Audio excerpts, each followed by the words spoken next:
Good evening, everyone, and welcome to our Town Council meeting. If you will please join us for the Pledge of Allegiance. I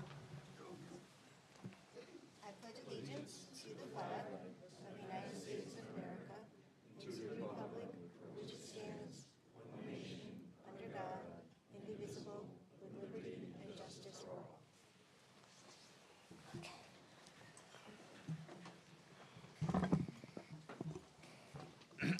So we have a very special beginning to our meeting today. We have a couple of presentations for life-saving awards and proclamations for firefighters Travis Gerace Hicks and Spencer Ritchie. So I'm going to call our chief up.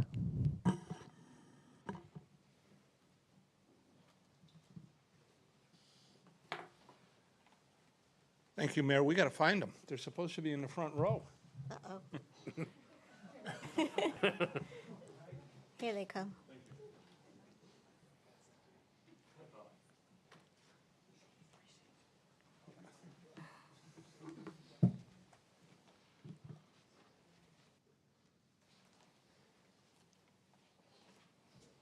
All right, you got them where you want them? Yes, sir. All righty. So, Mayor Murata, Yes, as a sir. department, we don't always get to acknowledge all the good things and extraordinary deeds that happen on a daily basis as often as we would like to. This is partly because as soon as we're wrapping up one incident, which we just finished one about 20 minutes ago, we're getting ready for the next one.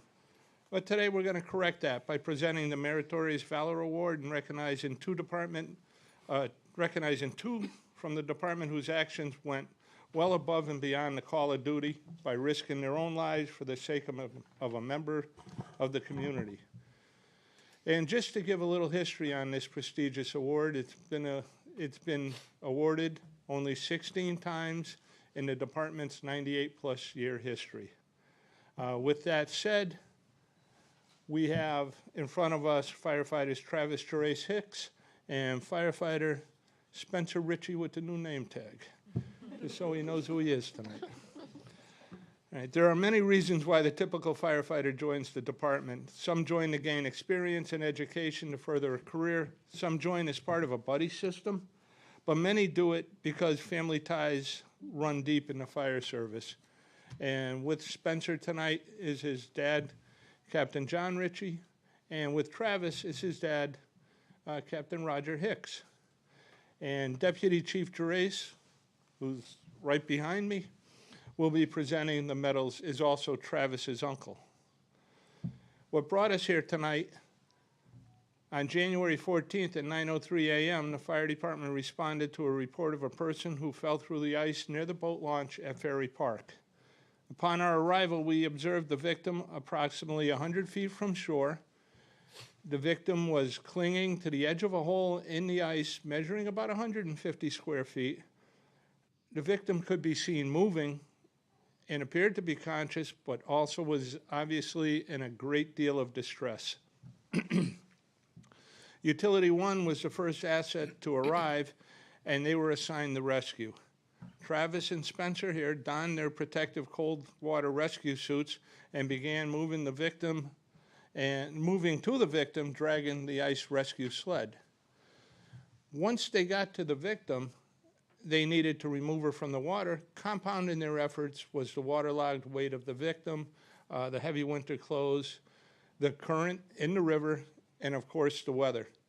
The ambient temperature that day was 28 degrees, and the water temperature was about 35 degrees, and we estimate the depth of the water at that point to be about 18 feet. At great risk to themselves, they quickly and efficiently were able to retrieve the victim and brought her to the shore, where she was turned over to emergency medical personnel. There were no injuries to any of the first responders. In fire service terms, this incident is a low-frequency, high-risk event, which means it doesn't happen often, but when it does, the responding members are presented with the highest level of danger, not only to the victims, but also to the rescuers. This was a dynamic, difficult, and extremely dangerous operation, and every one of our responding members, from the rescue team to the support crew on shore, performed their job to the highest standards. From the time the fire department's arrival until the victim was on shore receiving medical assistance was an amazing 6 minutes. 6 minutes to don the suit, make it out on the ice, get in the water, remove the victim, and get the victim to shore.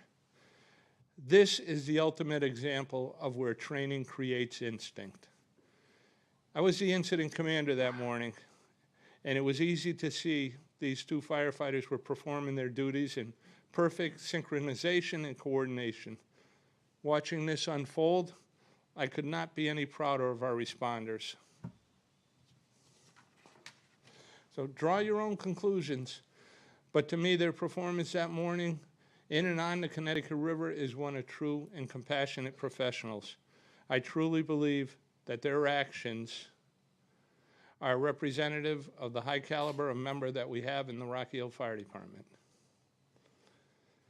Firefighter Spencer Ritchie and firefighter Travis Duray-Six, your heroic actions on January 14th, 2025 were in the deepest tradition of the Rocky Hill Fire Department and are a tribute to you, your families, and to this department.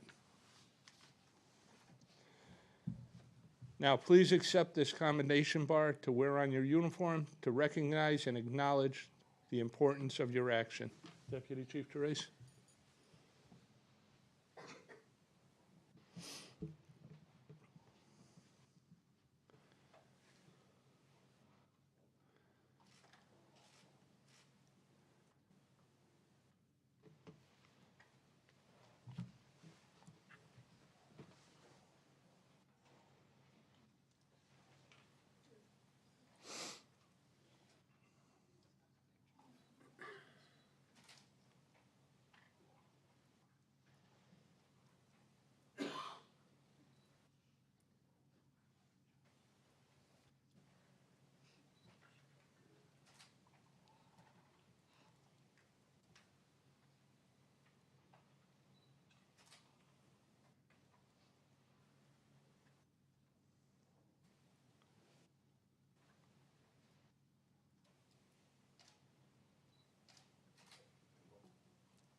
Wow. The department's success is not based solely on its members themselves. It also includes the unwavering support of our families and friends. And boy, there's no pressure in front of this crowd tonight. In attendance are Travis's wife, Sarah, and his mom, Mrs. Hicks. Missy Hicks, excuse me. I'd pay for that later if I didn't correct myself. And also in attendance, we have Spencer's mom, Jennifer. We also have, as you can see, an abundance of their other family and friends. And I'd also like to recognize the members of the fire department who are in attendance tonight. They left a call at about 6:45 at 1800 Silas Dean, and they're just getting back together, and they still made it here. So, gentlemen, thank you.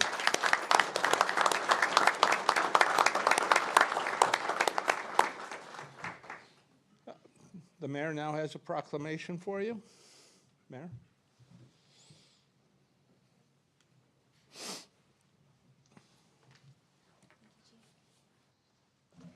Good evening, everyone. This is such an incredible honor for us as a community, and I don't think there's really any words that can properly describe how incredibly proud and honored we are to have both Travis and Spencer as part of our Rocky Hill Fire Department community. And the fact that they are not just first-generation firefighters, but they're part of a long-standing family tradition is really very heartwarming. And so on behalf of the entire town council, we want to thank you for your heroism. We want to thank you for all that you do for us. We know that you do it on a volunteer basis, and I want you to know how much we are here to support you in your needs, in your training, in your mental health and your physical health and everything else that you may need to be successful in what you do. It is truly a testament to you, Chief, for what you do for your department. And on behalf of the town of Rocky Hill, we have a proclamation for both of you.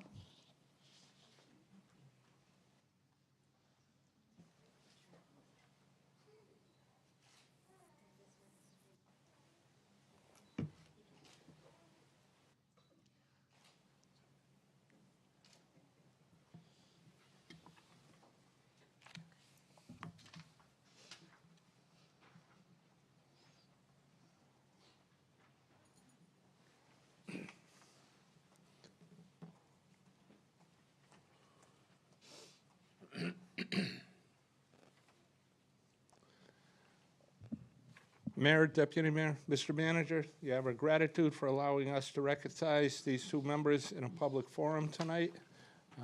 We'll now get out of your hair, and I'm sure the room's going to get real quiet once we all leave. So thank you very much.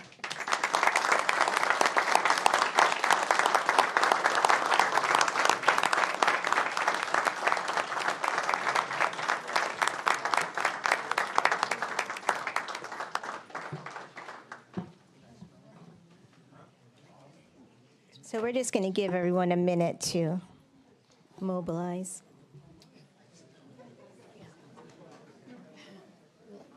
Identical. Hi. Wonderful. Thank you. Yes. Do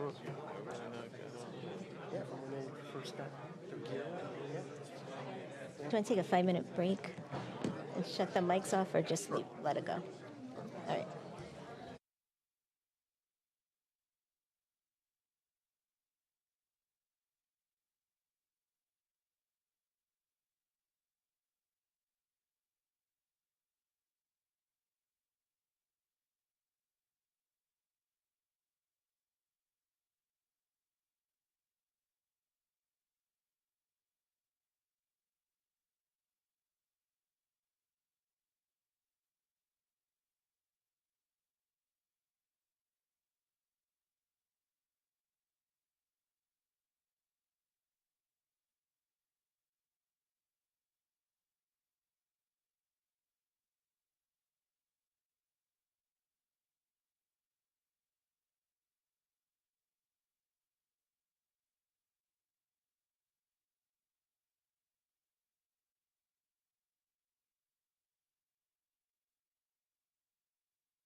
Okay, everyone, we just finished our ceremony with the fire department, so we're going to move on to public comment.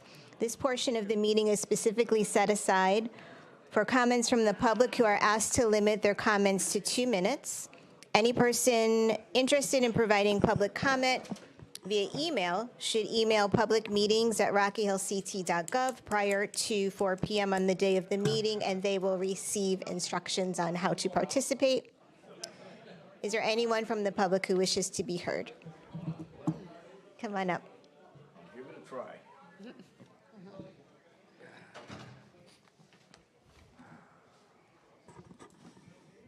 Let's see. Just your name and your address. coming. Okay. John Bischoff, 2816 Main Street, and of course it's Rocky Hill. Okay. And how interesting is tonight's topic that I got here? It's gratitude. Oh, Very appropriate. And I might add, on the side, my father was in Company 2 Firehouse for most of the 50s and 60s into the early 70s. So wow. it's it was wonderful to see these folks.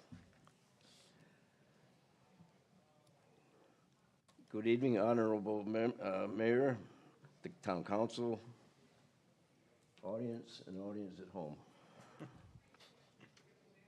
I'm going to try something different. A no complaint session for the know me, good luck, they said. My purpose is a strong working ethic and gratitude. Thanks. I moved to Rocky Hill in 1950. My parents built a home on Waters Avenue with my brother. Sister arrived a little later on. Schooling, 6 years at the brand new Moser School addition. And I spent 6 years there, then moved on to the brand new junior-senior high school for the next 6 years, and that allowed me to become a member of the first class to graduate in the town of Rocky Hill. I worked 10 years for the EMP, where I met my wife-to-be, and that started me on the road to what I'm talking about tonight: gratitude, a strong work ethic, responsible. And then I was also coinciding with that, the Army Reserve for 6 years as a training NCO. I went on to teach industrial arts for 30 years in another town. I treated those students, my students, as young adults, and it worked fine. I had a great rapport with my students, and still have some.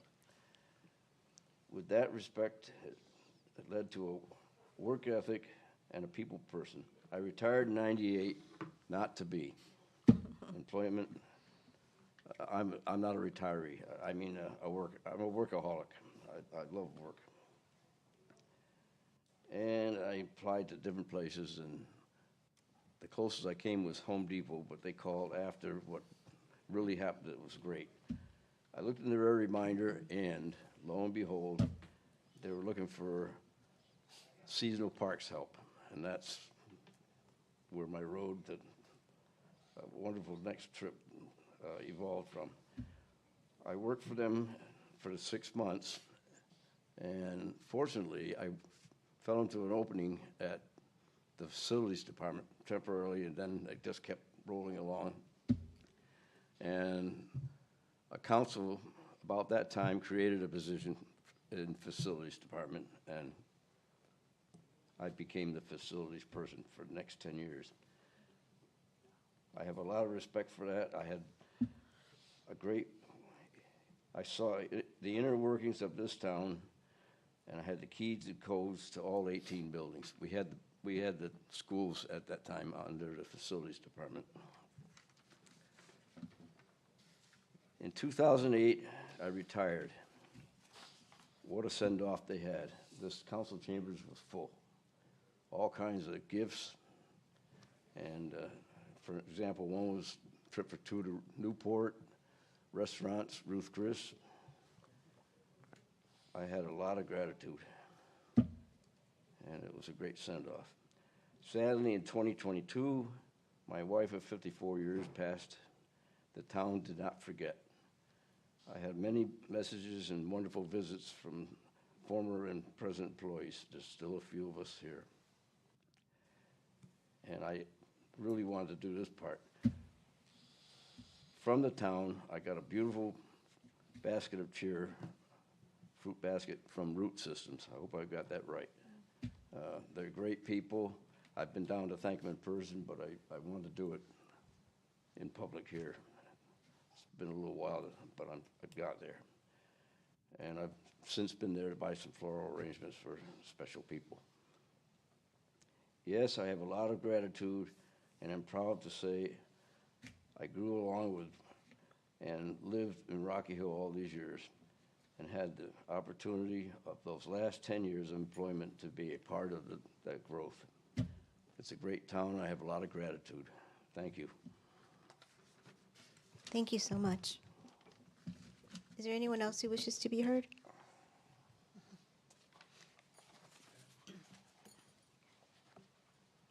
Thank you. My name's John Taylor, 20 Countryside Drive, Rocky Hill, Connecticut.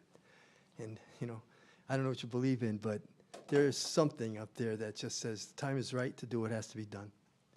And when I saw these people, I was wondering, what's going on? Because tonight I was going to talk about what I consider to be something that you as a council, you as the leaders, you as the professional legislators for Rocky Hill, what you need to do. And it's to get off of low tax, high tax. That's just an argument no one's ever going to win. What we need to do is show people why Rocky Hill is the place to live. I'm a progressive Democrat, so I say you get what you pay for. That's how I grew up. Chintz will give you chintz. Get what you pay for. If you tax, tax. I don't care, as long as I get things like this. The police department, they hired more people. I'm watching more cop cars go around.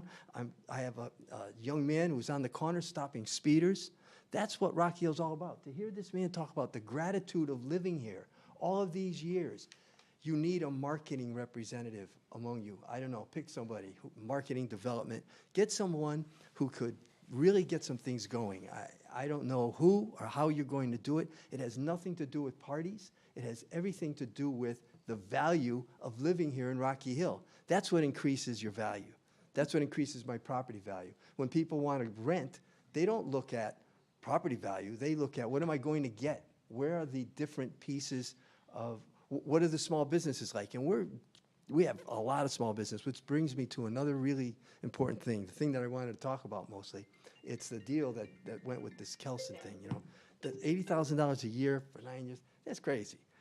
Maybe you should renegotiate it, because what's missing there is, I've got an idea. You're going to say, that kid smoked a lot of pot when he was younger.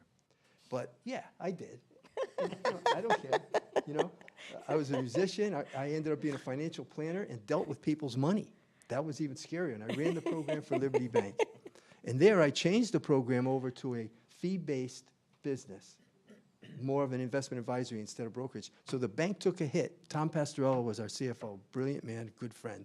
And he said, don't worry about it, because in the long run, the bank will make more money, and you're going to be gathering more assets, et cetera, et cetera, et cetera. Okay. So we need to give small businesses a break, and it can be done with trickle-down, not the trickle-down that's been talked about that doesn't work for big business down. That's trickle-down. If you can look at a way over a period of, let's say, 5 years, I don't know how, algorithms, whatever, a year at a time, look at what businesses, the small businesses, look at the property owners of the small business. Who owns that particular property that has so many pieces in it? 8 or 9, 2, 1. Figure it out and give them a break for a year. Tell that person who owns the property, no taxes this year, if you trickle that down to the rental arrangements you have with the people there.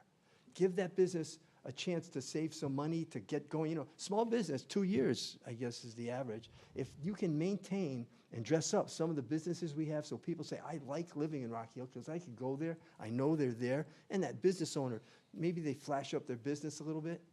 That's fine. It's just something to think about. It sounds out there. Maybe it'll work. I don't know. And we've got Channel 3 right down the street to talk about us. There's a young lady there. I know Eileen left, but there's a young lady there. She's sharp. She knows what to talk about. She knows what to do to bring people into Rocky Hill, to stay here, to live here. I've lived here a long time, too, but not nearly so long as you have. And it's just good to hear. So tonight, for me, it was refreshing. I saw an old friend. What's going on here? And here they go. They talked about heroes. We have police every day that are out there, heroes. They have to carry a gun to work. Yeah, and, it's just amazing to me to see that. Okay, and I'll leave you with this. As Republicans, please tell your GOP, your state GOP, pass it on to the big GOP, that we as Democrats, we're sick and tired of being demonized by the people in the White House and his everybody that touches him. We're not bad guys. I'm a child of the 60s. I grew up with protest. To have an attorney general say, terrorism, protest, that's a lot of baloney. We're being attacked, and we're the people who are attacked, Democrats. Hitler did the same thing. He did the same thing. Goebbels gave him the playbook. The playbook was, first thing you do is you pick the right crowd that's going to believe a square fits into a round hole. And then you tell them lies, and then you do it constantly. Read about it. It's easy. It's on the internet. Goebbels, Goebbels. It was Hitler's propaganda minister. Then he said, have one press, suppress protest. They're doing the same thing. My generation, I'm 73 years old. We're not going to take it. We're going to protest. We're going to hit the streets. And believe me, it's nonviolent. Nothing's going to happen. But we're not going to shut up. We're going to keep on going. It has nothing to do with voting. It has to do with pride.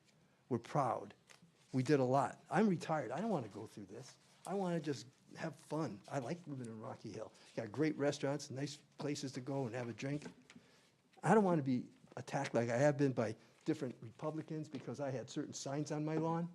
That's crap. In Italian, we've got a saying, It's just one of those things that shouldn't happen in America. It started in 2016 when someone called it the carnage of America. That's got to stop. He's a disgrace to the Republican Party. And I voted Republican a few times. I voted for Oz Griebel. Anybody remember Oz Griebel? Oz Griebel with the Hartford Metro Alliance. Billy DeBell is my cousin.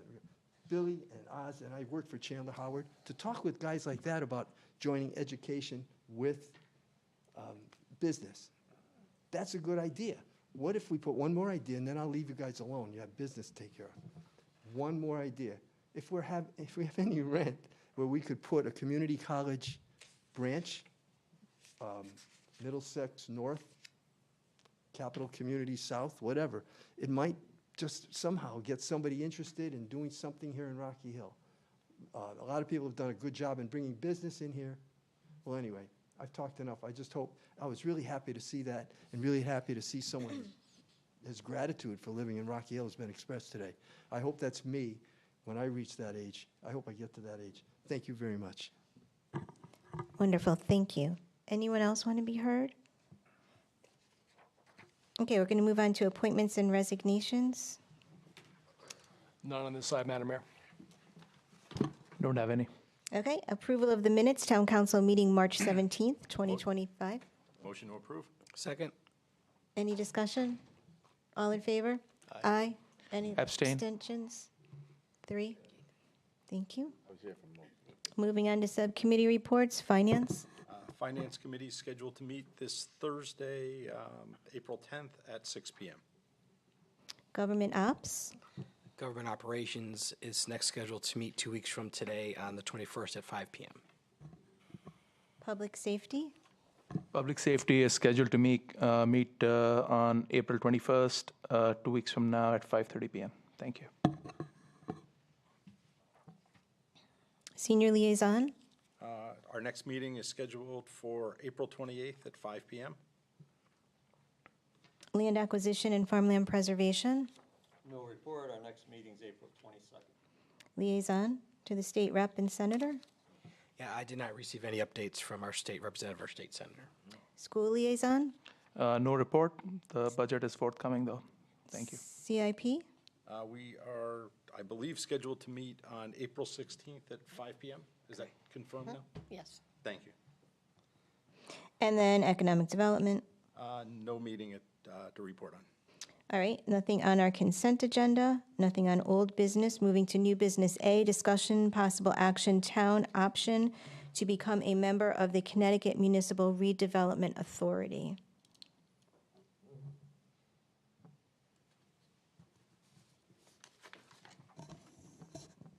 Bill, you have a question? You restate it. What do we think of one? So Ray, I don't know if you've thought about this. We've had this recent trend of residential development. Can I just interrupt for 1 minute? Sure. Only because we haven't really set the foundation about what we're talking about. Yeah, so you want to just set the foundation for what we're talking about, so people are like, what the heck is he talking about? Because you had the public hearing, right, but now it's a new meeting, so Right, we you had want a to just pub- give us a background? Okay. Yeah, okay, he says reluctantly. Sorry. Yeah, we had a public hearing on whether or not, well, we had a public hearing to gather public input on the town's consideration of opting in and becoming a member of the Municipal Redevelopment Agency, MRDA, which is an arm of the Connecticut state government. This agency was established in 2019 by state statute. And essentially, it is formed to function as a redevelopment agency as well as for municipalities. I see it as a consulting services and also financial services. Their purpose is to assist municipalities in incentivizing development in what they call housing growth zones, which are designated by the municipality through their zoning regulations. If those zoning regulations incorporate high-density development, including residential and economic development in town centers or near transportation hubs or transportation facilities, they will certify our zoning regulations if we want them certified and if they comply with MRDA's requirements of density and residential development and economic development in certain areas. Once certified by the agency, we enter into a memorandum of agreement, memorandum of understanding. Once we execute that memorandum, that allows developers to come in, or other entities, nonprofits to come in and develop in accordance to our zoning regulations in those growth zones that were identified by the town and approved by MRDA. Those developers have access through MRDA to financial assistance, financial planning. The municipalities, we have access to economic development, economic analysis, land use planning, as well as financial assistance, and also assistance with coordinating public-private partnerships, helping us to maybe identify a developer who's maybe looking for something, but they have never really looked at Rocky Hill. Now these areas are incentivized to do that. During the public hearing, a very important question was asked by Councilor O'Sullivan, and maybe I can address that in the next couple of minutes. Okay, great. Thank you, Bill. Yes, okay, thanks. Yes, so the question, I'll try to repeat it to the best of my ability. So a major focus of this organization is mixed-use development and, walkability and downtown type environments. But focusing on the mixed-use part of it, we've had this recent phenomenon in our town of apartment buildings being added to an office park. We have the one that's already in progress by Vessel. We have another one that's going through the approval process, which strikes me as a form of mixed use that we're kind of backing into as opposed to being planned as such. But it occurs to me that since we now have this phenomenon of residential and commercial space kind of being knitted together in the same area, geographic area, this organization strikes me as a potential resource to help us do that intelligently, assisting with planning, zoning, infrastructure, and the like, to make those pieces work more harmoniously. And the question that I raised at the public hearing, and that I'll repeat here is, do you see this, an alliance with this organization as a possible asset to kind of think outside the box and consider this type of development as a new type of mixed use? Yes, I do. Nothing further. Thanks, Bill. Yeah, absolutely. That's exactly what I think we need to utilize this organization to do. You know, that type of analysis. You know, is it feasible? Is it, you know, should we allow more residential development in the office park zone? You know, that's a question that we can ask MRDA. They can come in and help us do an economic analysis feasibility study. It's even happening along the Silas Deane Highway as well. So, yeah, absolutely. I just want to add that I did not include in the public hearing that the town, the state has funded this program with $90 million, up to $90 million.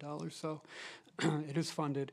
There are 25 towns that are in the process of becoming members. I think 6 or 7 are already members, and you know, we're part of that 25. So I think the sooner we get in, the sooner we can start benefiting from this agency. Yeah, I think, I didn't attend the hearing, but I think it's an absolute positive for our community, because as they had indicated, at any time that we feel spooked by them going to planning and zoning and making recommendations that perhaps we should change some of our regulations, if we're not comfortable with that, you know, we don't have to participate any longer. But redevelopment is very much like a puzzle.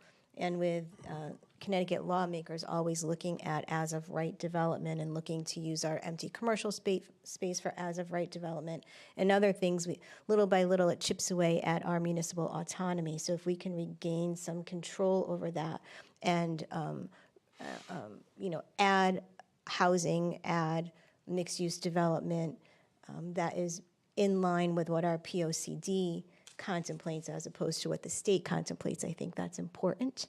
And it's also, I think, important, like you said, Ray, to get in sooner than later, because $90 million isn't that much money when you have 25 municipalities looking at it, but it certainly is enough to begin preliminary work for us and then make our project shovel-ready, which we know is always a key factor, incentive. When the grants come, if we're not shovel-ready, you know, we just can't compete. And as it stands now, it's difficult for us to compete because our median income is so high. So we don't always qualify. But it sounds like MRDA, well, let me back up. There's a lot of talk now about transit-oriented districts. And because we aren't really on a rail or big bus lines, you know, we're also disqualified from that big money.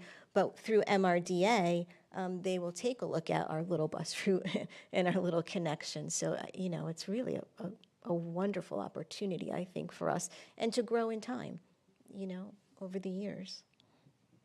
I mean, I agree. I don't see how we can lose, because we can opt out if it's doesn't turn out to be what we expect. But from what I'm looking at, I agree with you. I think it's a good opportunity. Yeah. Have we identified in your area of possibly doing this, how many buildings are possibly going to take advantage of this? No, we have not done that yet. But that's part of the study. You know, what do we have? And what is feasible? You know, do we have 100 buildings, but you know, maybe 200 businesses? And you know, so you know, we may have 100 separate structures from like here to Parsonage, or maybe all the way to Town Line. But there are a number of businesses within those structures, and we need to look at, you know, what other types of development are feasible and beneficial to those existing businesses. Because one thing we don't want to do is drive out some of the, you know, the current businesses. So I think this agency can help us look at that too. They will actually, you know, once we identify the boundaries, part of this program is to look at what we have, and then they will make recommendations that we can either accept or not, or maybe tweak if we want to. I just think we should be cautiously, I believe we should look into this, but I think we should be cautiously how many apartments we want to put into these areas, you know. A lot of people in our town aren't supportive of any more apartments Right. going in, but I like- think it's something we could look at. Like I said at the hearing, I think we have close to 1,700 apartment units within 3/4 of a mile of Town Hall. Okay. And then we have probably a similar amount of single-family houses, you know, lining both sides of the Silas Deane Highway. So there's a lot of residential, which, you know, is good. It's all walkable too. All those are connected by sidewalks, you know, even to the high school. So that's beneficial for businesses, certain types of businesses, retail, personal services, for people to walk to, you know, within, you know, a mile isn't too difficult, but that's the type of analysis that will be, I'm hoping will happen with MRDA, and I'm hoping, I'm sure our community development and economic development departments will work with MRDA. Thank you. I guess I'm going to kind of piggyback on Councilor Fran. What is the goal? Like, I feel like the goal is to develop more households and apartment buildings and whatever, or is the goal to, you know, make more retail establishments because they identified areas that would do well retail-wise? That's what I heard in the public hearing.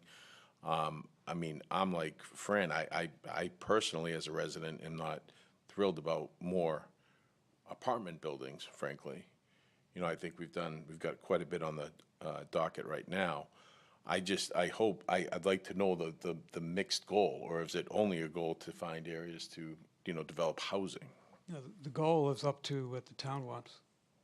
Okay, so we can say, But you can say, okay, we have a downtown. Everybody knows we've been trying to develop our downtown for Sure. a couple of decades. Love that, We have yeah. bits and pieces, so this program can help tie those pieces together. Because we already think, have a lot yeah. we already had a lot of development. Yeah. And we just need to find out what we need to do to kind of tie those different uses together. Do we have too much retail? Do we have too much personal service? Do we have too much residential? Well, Is it saturated? yeah. Those are questions. That's a planning. Well, that's valuable information, right? So, and if at the cost of nothing, Absolutely. grab it, you know? So I am for it, like Fran, I want to make sure our goals are recognized when they're, you know, providing us the data or doing the research and whatnot. And it's driven, you know, this type of land use planning is driven through Planning and Zoning Commission, you know, with the zoning regulations. So and then through this town council, you know, with the memorandum of understanding. So. And involving you and Alonda. Yes, yes. We don't have to do anything the town doesn't want to do. Sure. That's the key. You know, if they say, well, no, in order to do this, you're going to have to build another 1,500 unit building, we just say, I don't think so. You know, is there something else we can do somewhere else? Or how do we use your resources to help us get to the river quicker? Things like that. I mean, that's how I plan on using this agency. I love getting the data, absolutely. And I just had one question. I think we talked about this when they were here a little bit, but in their work that they do they take into account increased need for town services? Are schools going to be adequate for the growth that's being discussed? Is our police force adequate? Is our fire adequate? You know, all these different, Yeah. Parks and Rec, without having to, because we don't want to blow up the size of the town governments, Right. in doing this either. Yeah, so. when they do an economic analysis, that usually is always included.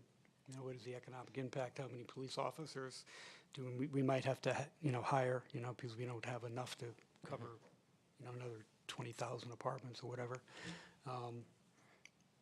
Yeah, and the cost, right. The more units we get, the more things we might have to do. Right. Obviously, education falls square into that category. Kind of, yeah.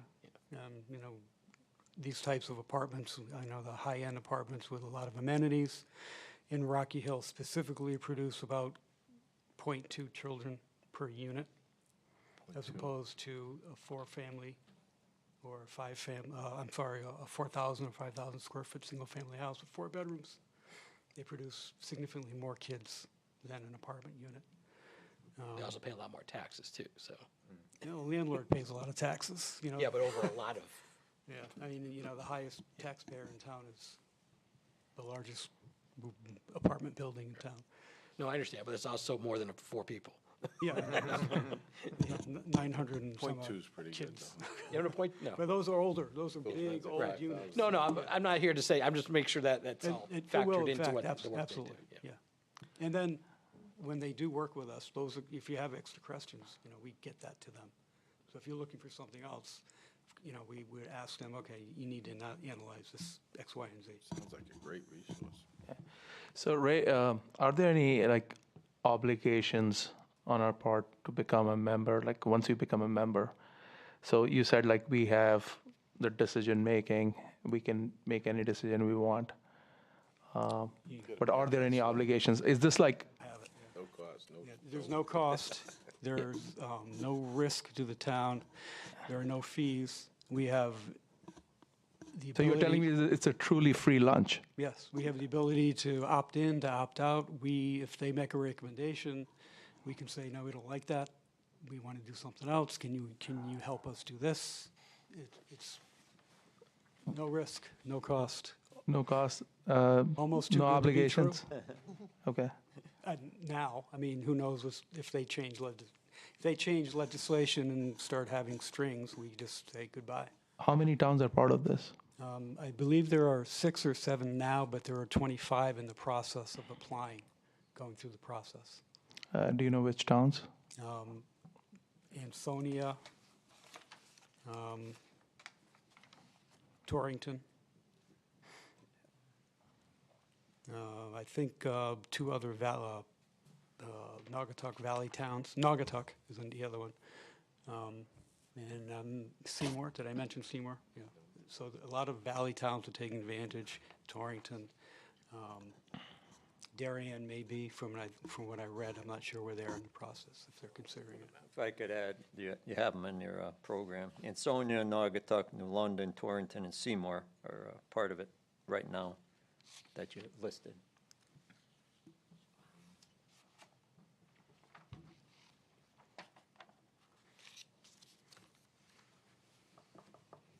Is the mayor waiting for a motion? Yeah. Actually, can I, why did they why did they come up with this committee or MRDA?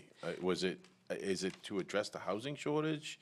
Is it, because, do you know by Yeah, we have, chance? there is the Capital Regional Redevelopment Authority, which focuses on Hartford, East Hartford, West Hartford area.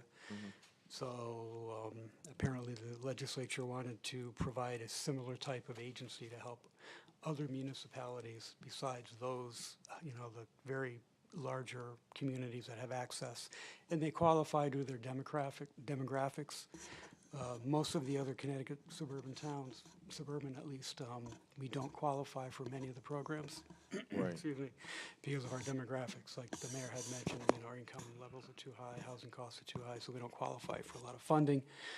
So the idea was to create a similar organization to help the other 100 and some odd municipalities that don't have access to the capital region.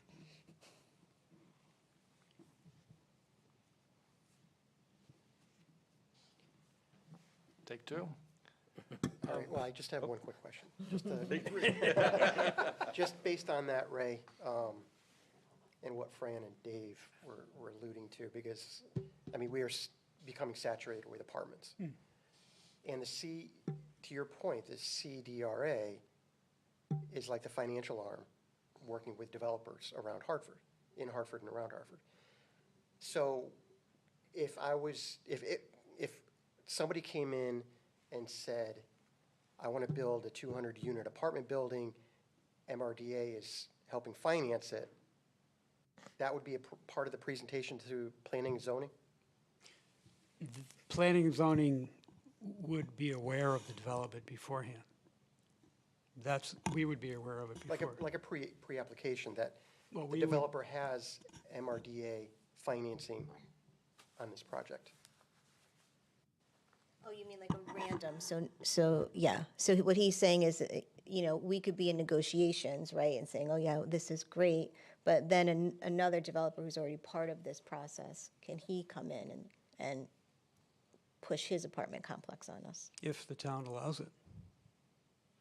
It's up to, it's completely, whatever development that is proposed has to be approved by the town first. I think it's town by town, right? So that's why we each have our own individual contract. So like if Simsbury's developer wants to come to Rocky Hill, I don't think that they could unless we were involved in those conversations. And also, when that memorandum of understanding is drafted, that's going to be looked at very closely. Also, I just want to point out is, I know that you were working on, Steve Sobolak has for quite some time worked on this plan, right, of connecting everything in this proposed downtown in the center, identified in the POCD. And so we cannot work outside of that space either, which is a good thing. So we may have, land down at the sand pits by way of example. But if that's outside of this new district that we create, then it's off limits. It's off To limits under this John's program, point, right? yeah. Yeah. Right. Thank you. So, and then also to that point, if you look at the land that's, from Ames going down to the river and then down the Silestine, there really isn't a lot of vacant open space to build on. So I think what we're looking at is a lot of infill development, which necessarily has to be commercial, retail, with maybe some apartments, unless it's a little bit deeper, right, along the Silestine? Infill development or even consolidation Yeah. of some number of different buildings or structures to maybe redevelop, sort of like we have in the 2005 Silestine Highway plan, which is still valid. There are all sorts of different scenarios to consolidate parcels and curb cuts and all sorts of design requirements, which I think we should still look at. It's a plan that was, a lot of money went into it between Weathersfield and Rocky Hill. And I think there are a lot of valid recommendations that we can utilize with MRD and say, listen, this is what we're looking at. This is our vision, this was our vision, and I think it still is. Yeah, and it is a really spectacular study. Maybe we can pull pieces of that out. But also, what I like about this program is that it allows for us to look at the aesthetic appeal, right? So if it's new lights or, decorating the bridge or whatever we may want to do, we can pull. And it's not just a developer. It's, if the town would like to do some more structural alteration, down the corridor, down Glastonbury Avenue, or other areas within the village area, we can look at that too. Hopefully, maybe we can get some funding for facade work, perhaps. Things of that nature, a lot of infrastructure opportunities that we might be able to capitalize on. And who knows, maybe they'll jumpstart the foundry. Never know. All right, third time's a charm. I'm a little gun shy now. Madam Mayor, I move that the town become a member of the Connecticut Municipal Redevelopment Authority. Second. Any discussion? Yeah, I have, there's a, Yes. I'm sorry. Was there an ordinance in the packet? There should be a resolution in the packet. Very long resolution.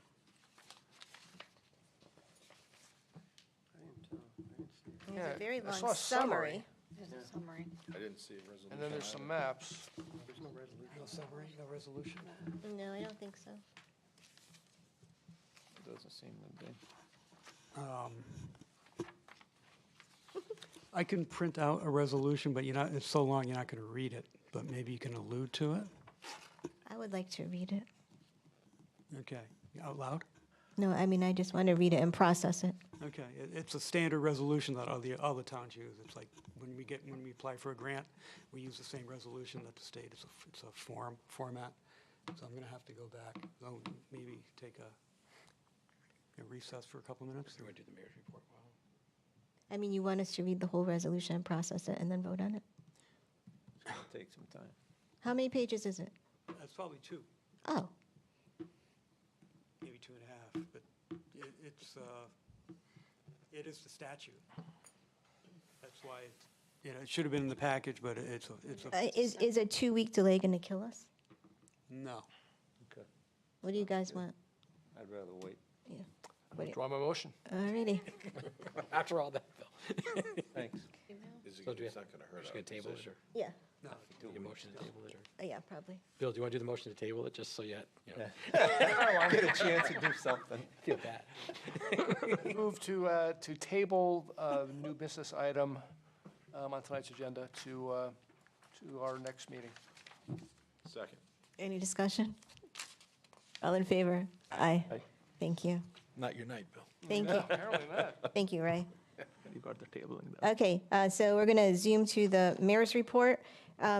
I looked for an update and I haven't found one, but on April 4th, DEEP issued a public warning for folks using the river. It's predominantly for East Windsor and then downstream to Hartford. Apparently, there were 300,000 gallons of raw sewage per day that may be going into the Connecticut River. Rocky Hill was not part of that warning, but considering how close we are and everything will at some point come downstream, I just want everyone to be very cautious. And the warning for those other communities was just completely stay away from the water, even by boat, just stay away. So just please be very careful. We had the official ribbon cutting for Allegro, so I want to say congratulations to them.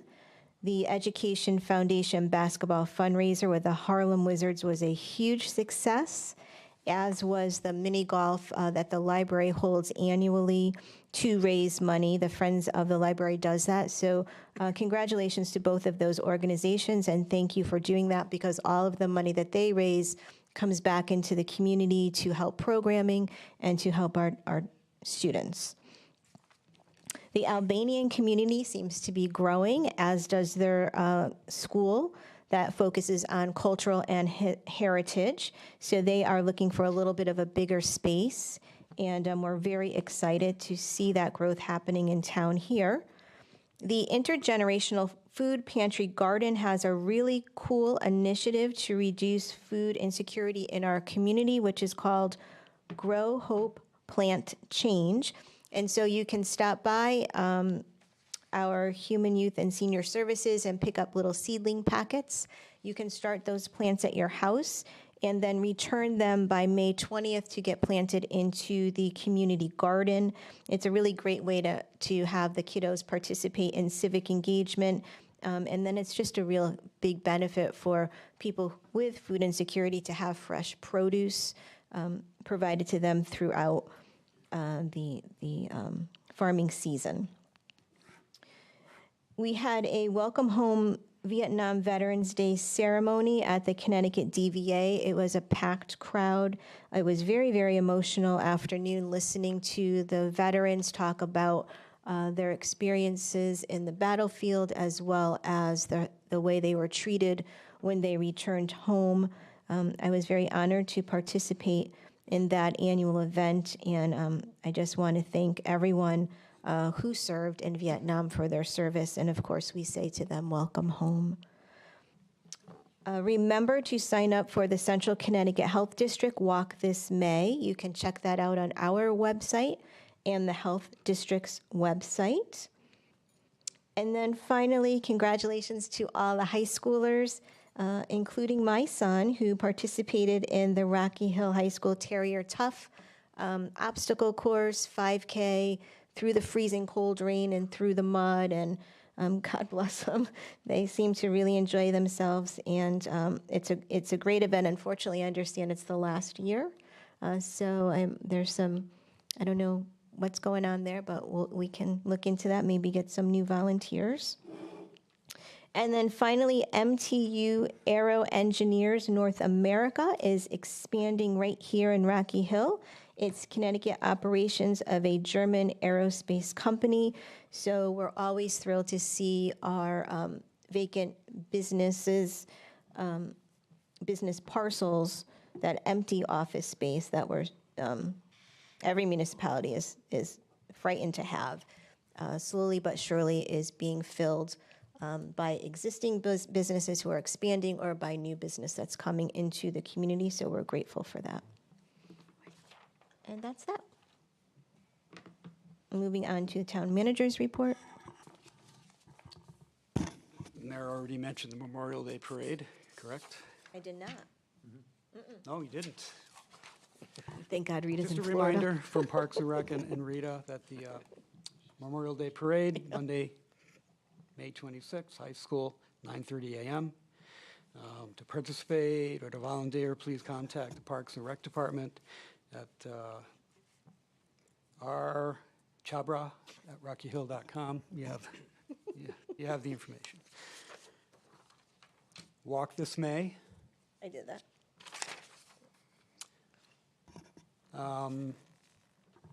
Hop around the hill. Oh, I didn't do Hop Around the Hill. There you go.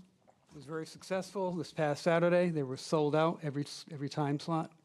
There was an estimate of about 1,000 people total throughout the duration of the event. Very successful. And 3,000 Easter eggs he left.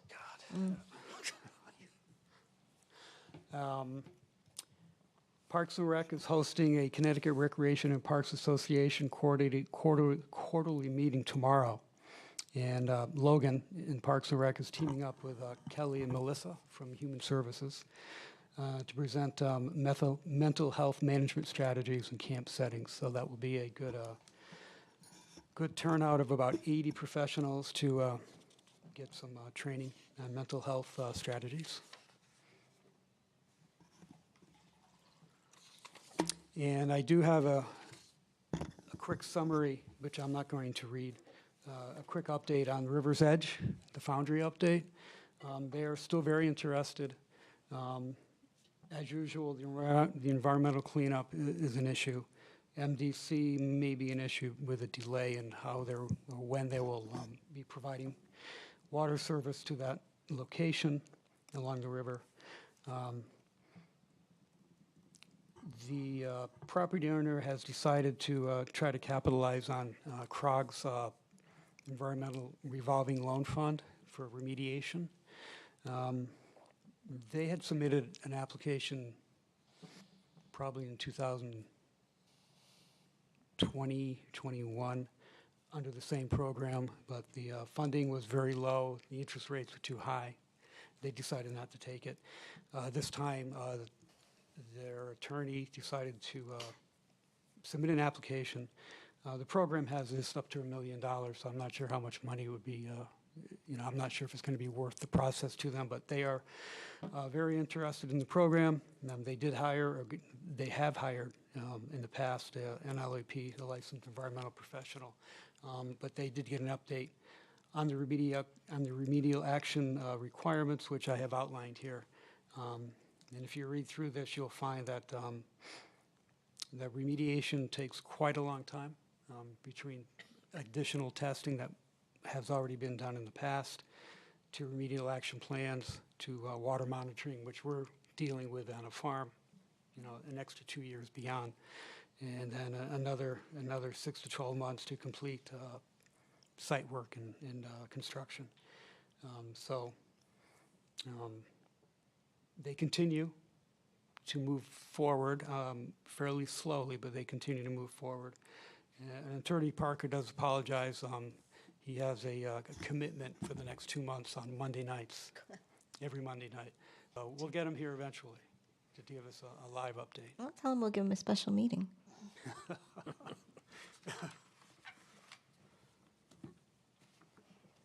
that's what I have.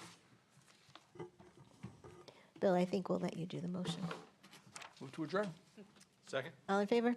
Aye. Aye. Good night, everyone. Thank you.